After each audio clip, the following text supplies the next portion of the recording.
this is PopsMurdy, and you're in the kitchen making a mess with me. So welcome to PopsMurdy's Make a Mess in the Kitchen. You can also call me Jim, or Mud, or Murdy, depending on who you know me and from when. So, this is the first of what might be a series, may not be, quick little videos. So originally what I was planning on doing was to do a thing on no-knead bread. Everybody's doing sourdough and that's tough, but you know there's a super easy bread. But I got derailed, so we're going to do that another time. And I got derailed because my sister Jill texted me and said, "Hey Jim, do you have Mom's recipe for Zwetschekuchen?" Okay, what's Zwetschekuchen? This is Zwetschekuchen. It basically is a German plum cake, which in German you could call it a plum kuchen, but if you really translate it literally like most German is, it would be Flammkuchen. However, Zwetschekuchen is common throughout all Germany. There are many different versions, and my mom used to make it and I loved it. And I have a lot of my mom's recipes. So what did I do? I went and look for her recipes. One of the first places I looked was her favorite German cookbook, Luchau's. Luchau's was a restaurant in New York City from about 1882 to roughly the early 80s, 82 through 86, before it died out. And I had the fortune to go to it with my mom and my Aunt Donna Schmidt. Now that's my mom's maiden name, Schmidt. So my grandparents came from Germany, so my mom grew up cooking with her mother and learning German cooking. So I looked through this, and even though there's things like my mom's home-written recipe for Linzer Torte, which is a whole another video that'll come up here, couldn't find anything for Zwetschekuchen. So what do? I go off and onto the web. I found a couple that looked kind of good, sent them to my sister, and she said, "Yeah, they're good, I modified," which is typical, but not really great. My cousin Susan says she has my Aunt Irene's version, but she hasn't gotten it to me. So this was in my mind, kind of thinking about things, until I walked by my favorite supermarket and found these, the Zwetschka, the little Italian plums. These things are so cool. They're only in season a little bit of the time. And they're also sometimes called Italian prunes, and I hope I got the right one, because unlike most cooking shows, and this isn't a cooking show, we're just messing up the kitchen, I have not tested this recipe, and I have not tested these, so I hope they're right, but we'll find out. Compared to, say, a large plum like this, you know, ping pong ball size, tennis ball size. So we might throw a couple of these in to see. Anyway, I'll get back to the plums. So off I go, and I look, do a lot of searching on the web, and it's kind of interesting. There's two basic types of Zwetschekuchen, and it has other names, but there is a type using a yeast dough, and there's a type using baking powder to leaven or raise the dough. And it's kind of a quick batter dough, and that's what I recall my mom's doing, so that's what I decided to do. So I looked and looked for recipes, and I found one that was kind of close. Then I found a German website, so look it up if you can, a German cooking lady. It's called, look for TAM, T-A-M, yum yum, yum.de for Deutschland, and search it. Kind of entertaining. My German was good enough to pick up most of it, but there's always Google Translate. But it was interesting. Her recipe was for people from Germany, things like vanilla sugar that I didn't get. So I actually kind of took two recipes, put them together, and hopefully they'll come out. So we're going to get started on that. So again, what we're going to need for this is preheat the oven to 350, and what the ingredients are. About 3 pounds of the plums. The Italian plums, Italian prunes, small black plums, sweet. 1 cup of cream, 4 eggs, 2 cups of sugar, 2 teaspoons of vanilla extract, a half a teaspoon of vanilla zest, 3 cups of flour, a pinch of salt, 1 teaspoon of baking powder, a stick of melted butter, which is a stick like about 1/4 pound, half a cup, 113 grams if that helps, and some sugar for sprinkling on the top. So that's what it is. I'll repeat it at the end. No, I don't have a website or anything. Now, just to note, if I mention a brand or a place, none of this is monetized. I'm not getting paid anything. If that changes in the future, I will tell you I'm getting something like a free bag of flour. But right now, I'm just going straight through, and hopefully you're getting this with absolutely minimal edits. And if you heard that, the oven's ready. So, first thing we're going to do, we're going to take a big baking pan. And again, I'm guessing the baking pan size. So this is a, well, what is it? Yeah, it's upside down. Anyway, 10 by 14, 10 and a half by 14. First thing you're going to do is take your butter, and before you melt it, take a little butter, and I just like to leave it kind of, keep my hands from getting too messy, but you know what, they're going to get messy, and up, it's really soft. So just get a little butter in the pan, you know what I mean? Grease the pan with the butter. Might as well use it. You've got that 13 extra grams because of butter, so let's make it there. Nice, nice greased pan. So we'll put that out of the way. I'm going to put the butter instead of using the microwave because that's outside of camera view and you're already missing my pretty face anyway. So I'm just going to put that on the stove. I'm fortunate I've got a cooktop that melts really low and simple. So there we go. So we've got that. So let's look at the plums. I've already pre-cut a bunch of plums, but let's look at these guys. So really all you need to do, cut the little guy, twist it, and take the seed out. And get your fingers involved, okay? You can see these are just really simple, small tart plums, but they just really add up. So I'm not going to make you watch me do all of them, just do a couple. We'll compare them. And this is, if you use big plums, you decide to change up the recipe, and I encourage people to change up the recipe. This is the type of thing that probably work with most stone fruit, plum, peaches, nectarines. So play with it a little bit.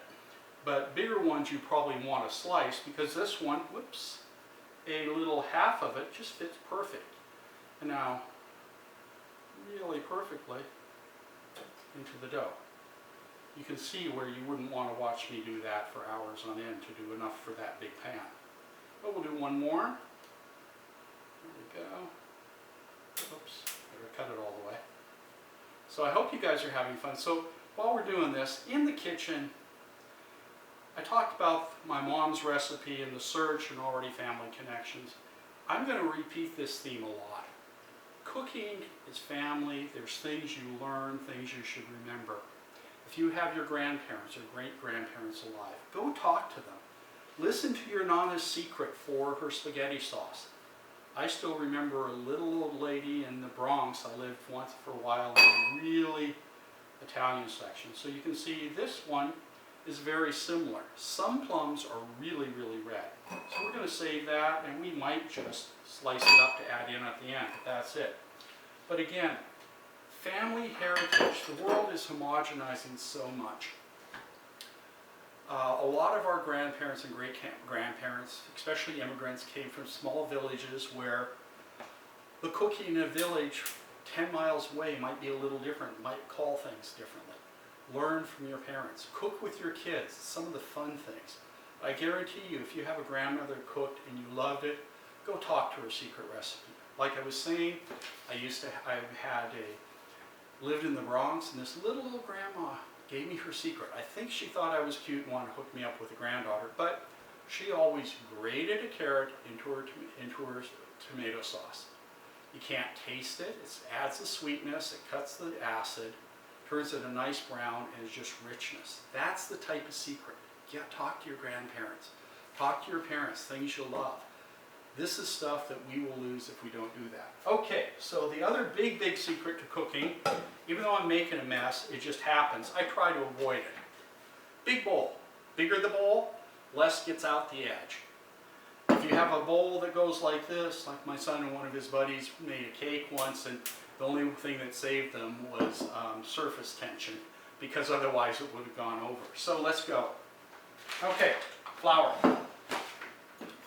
3 cups of flour. I always use organic, unbleached flour. You know, there's pastry flour, there's a bunch of different things. I just like, in general, for almost everything, I don't do too much specialty flour. So 3 cups, let me make sure I don't forget this. 3 cups of flour. And I'm just digging it in, and you know, this can be adjusted. Now this flour is kind of interesting because there's a good chance some of this flour came from my stepbrother's farm in Montana. This is made by Montana Grain and Flour in Fort Benton, Montana. You can search for them on the web. It's a little expensive to ship, but a 10-pound bag, it is so good. And they have about 150 local farmers. So if you've never been involved with farming, the amount of work and danger and economic risk a small-time farmer has is huge. My stepbrother's whole family, my nieces, my nephews, all pitch in and work, drive tractor, drive truck, and they put so much time into the organic farming. It makes the land better, makes everything better. So, unbleached organic white flour. All right, sugar. Oops. Butter's melted. Just plain old sugar. I mean, yeah, we should avoid sugar. Some of us do, some of us don't. But again, moderation. Don't eat the whole cake. I have a feeling I'm going to be sharing with friends. I also have a feeling that I may not even have a big enough bowl. So here we go, 2 cups of sugar. Perfect. Now, what I really like to do, and there's different ways. Some people like to mix the butter in, do things, but if I have a lot of dry ingredients, what I really want to do is mix them together before I add liquids. So baking powder, 1 teaspoon of baking powder. Now baking powder, I don't know if you can see it, it has this little edge here. That's to level your spoon off, because baking powder is not one of these things where more is better. You really want 1 level teaspoon of baking powder. Okay? The other thing to do, not a lot of us use our baking powder a lot. Take a look at the bottom and see when it's best used by.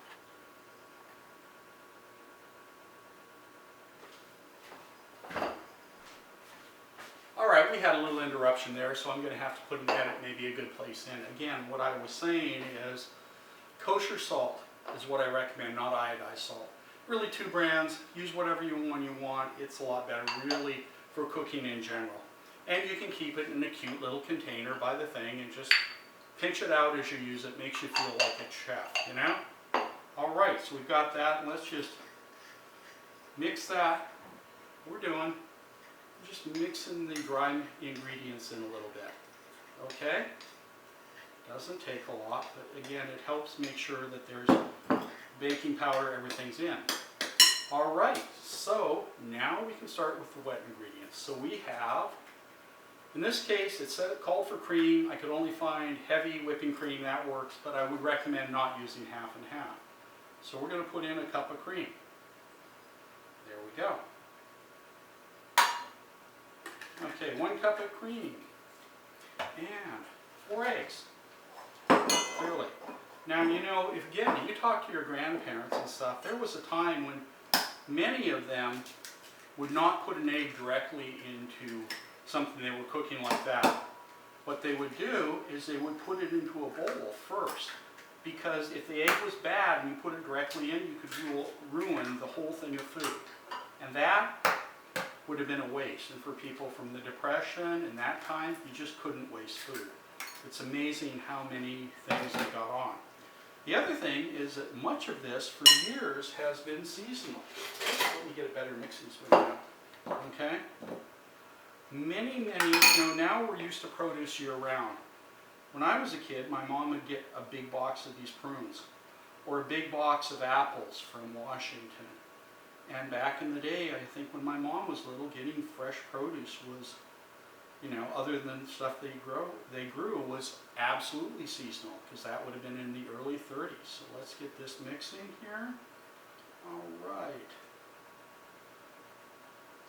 All right, we're starting to get this together. Let's see if what I'm missing here. We need some vanilla.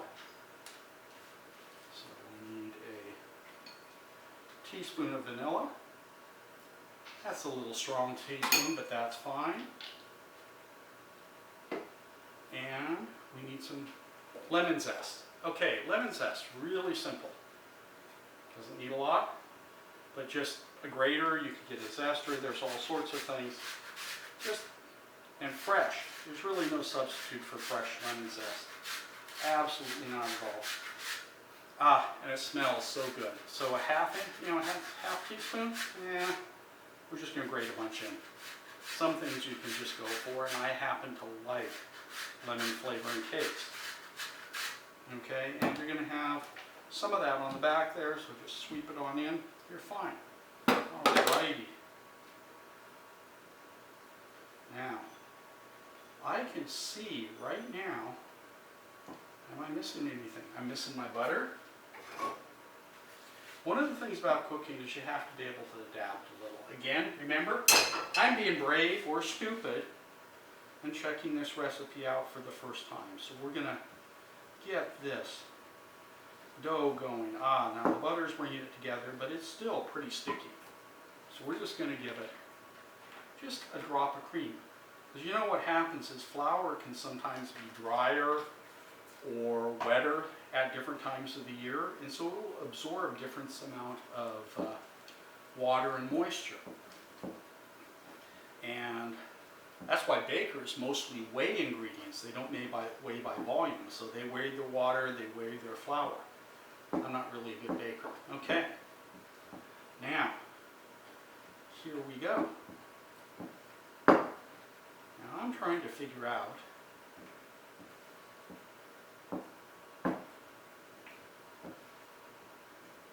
whether my pan's going to be too big or not, but I don't think so. So here, as you can see, this is what I remember. A nice, rich, yellow dough. You can smell the lemon, you can smell the vanilla. And making sure, am I missing anything? I'm not missing anything. So, what we're going to do now, best thing, one of the best kitchen tools besides a chef's knife, even though I didn't get to use the chef's knife, is a spatula. So, we're going to get every little bit of this goodness into here. Okay, there, I can hide my mess in the sink.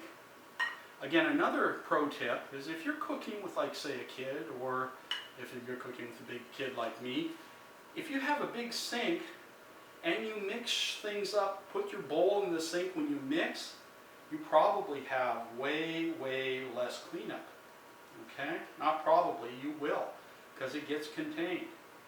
All right. You don't want to waste any of that.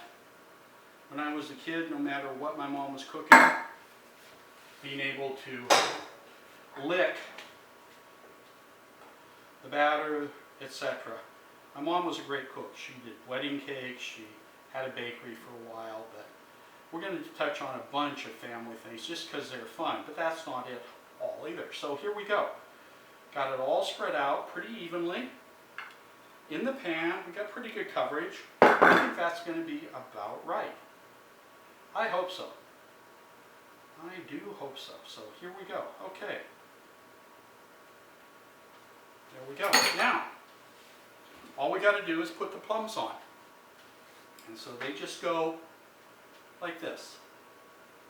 And here, I'm going to tilt this up on the book. You guys can see it a little better maybe. So we're just putting the plums on. That doesn't have to cover. If there's space in between, that's cool, because then the batter kind of bubbles up around the plums. And it's kind of how it's supposed to be. So you don't worry if there's little spaces. Just put them on in there. Okay. And just put them on in. There we go. Some of these I cut yesterday and they got a little mushy, but I think they'll be fine, especially with the finishing touches that we're going to do. Now, finishing touches. I'm just going to sprinkle, when I get this all done, sugar on there, because some people will put a streusel, which is really sugar and flour and butter.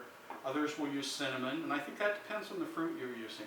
I don't recall my mom's having cinnamon. I could be recalling wrong, so I'm trying to make this as close to as what I remember. Now hers ended up being a little prettier. I'm not going to deny that, but we'll do that.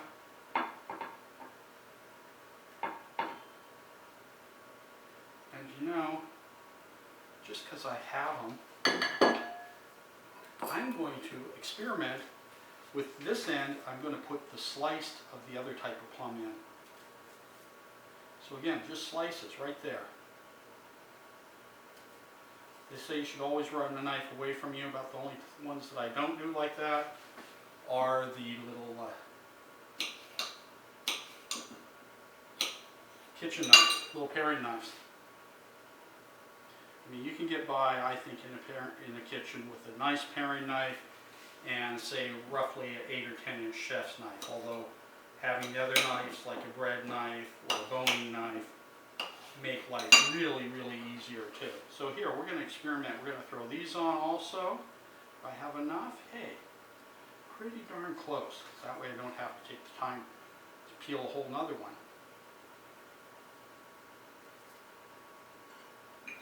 Okay, so this is what it looks like. They're all there. It doesn't look that fancy. Now, we're just going to take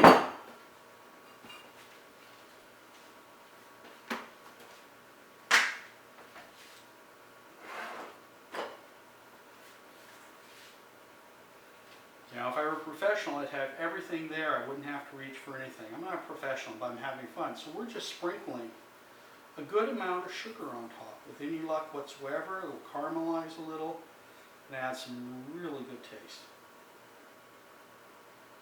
You know? And since we're experimenting, what the heck? Even though I don't remember it, I'm going to put a little cinnamon on one side. We'll just see if it makes a difference. Okay, there we go. I'm going to pop that in the oven. I'll be right back. Into the oven, about 40 minutes.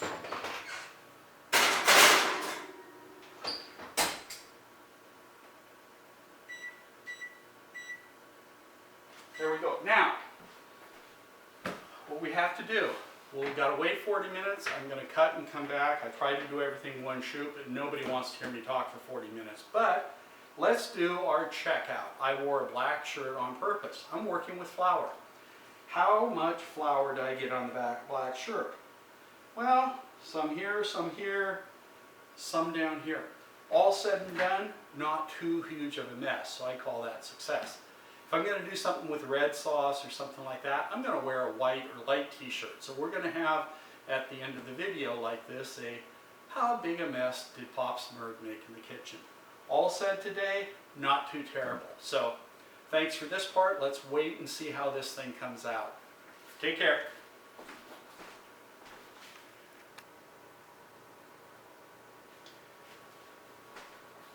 And I'm back, and it's time to take it out of the oven. So let's go.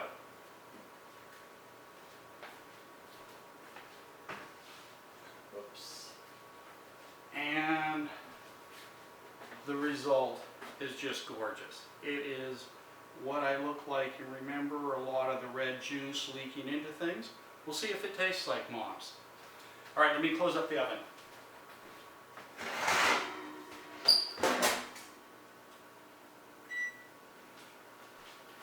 Okay, so let's get to a couple of details because I got to talk a little bit or I'm going to get into it while it's so hot and I'm going to burn the heck out of myself.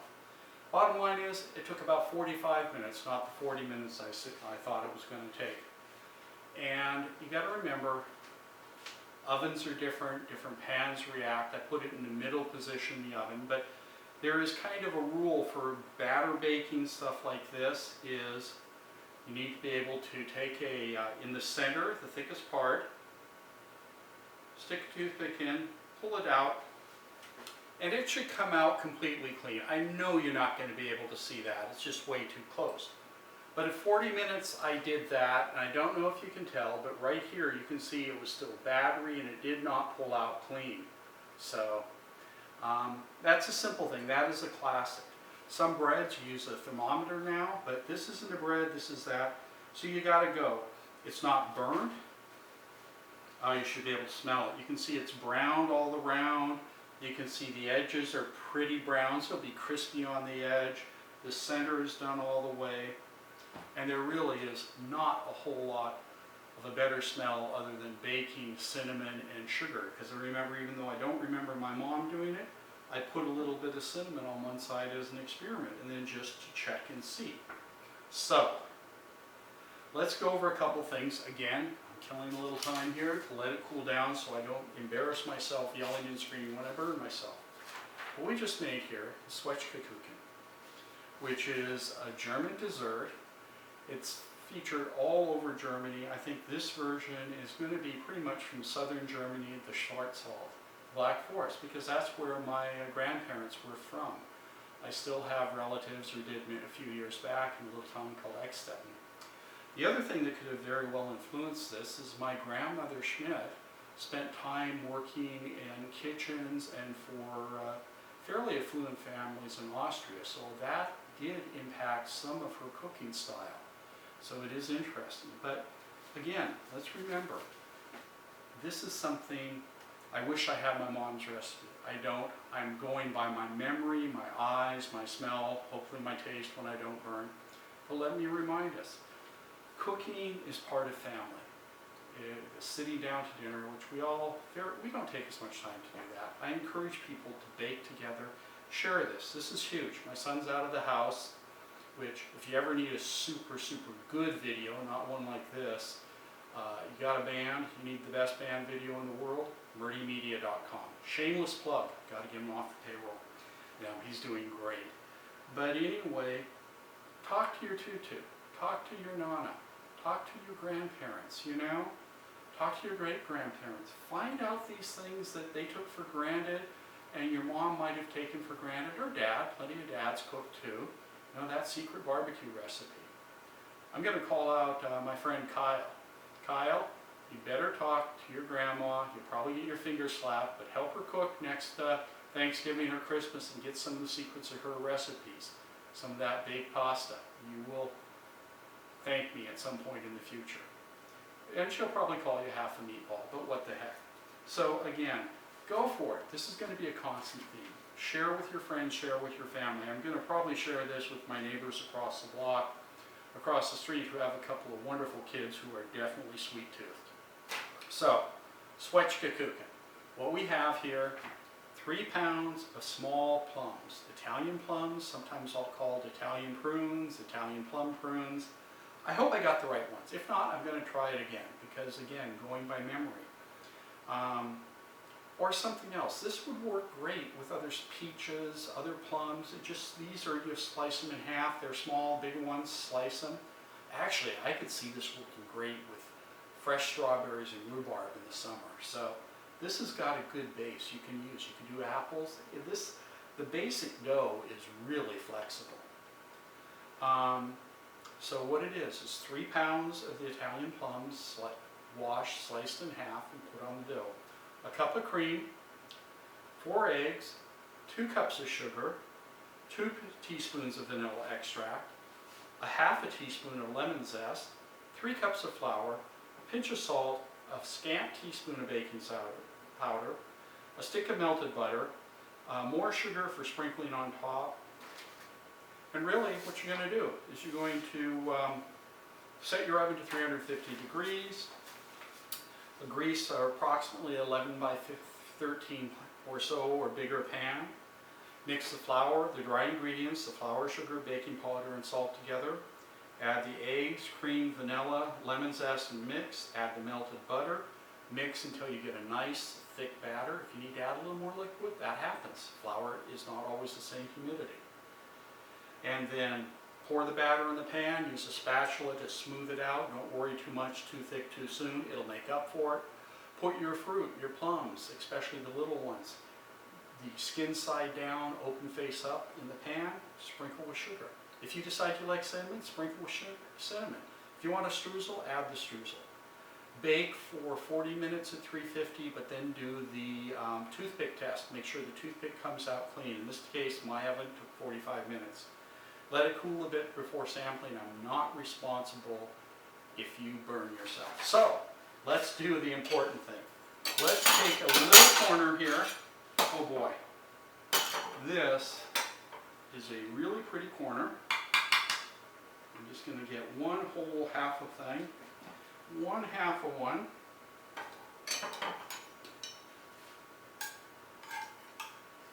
pop it out. Ah,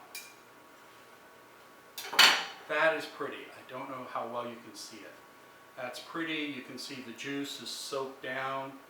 I'm thinking that maybe Mom might have used a little different plum that was even juicier, but we're going to soon find out. We're going to cut it. All right. All right, it's all there. So, oops, it's falling apart, but that happens. The cake is good. The actual cake itself is good. The plum's going to be super hot.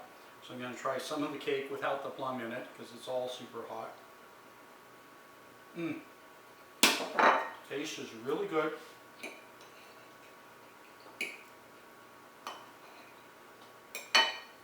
And with the plum.